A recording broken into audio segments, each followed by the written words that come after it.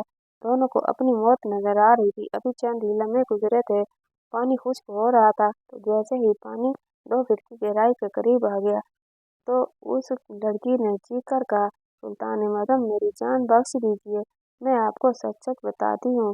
جلاد نے اب تلوار ان کے گردنوں سے ہٹا دی اور اس نے کہا، سلطان معظم میں نے اپنے سسر پر غلط الزام لگایا ہے، اس سب کے پیچھے میں ہوں۔ سلطان نے پوچھا، تجھے شرم نہیں آئی کہ تم نے اپنے باپ پر اتنا بڑا الزام لگایا؟ تو لڑکی نے کہا، سلطان معظم میں اپنے چاچو کے بیٹے سے بہت محبت کرتی تھی لیکن اپنے سسر کی وجہ سے جس نے میرے باپ کو پیسوں کا لالچ دے کر اپنے بیٹے کے ساتھ شادی کرا لی، اس نے مجھے اپنی محبت سے جدا کر دیا۔ میں نے اس دن سے ٹھان لی کہ اس بوڑھے نے مجھے اپنی محبت سے دور کیا، میں اس کو اپنے گھر سے دور کر دوں گی اور اس لیے میں نے موقع پا کر اس پر یہ گھناؤنا الزام لگایا۔ یہ سن کر سلطان صلاح الدین ایوبی رحمۃ اللہ علیہ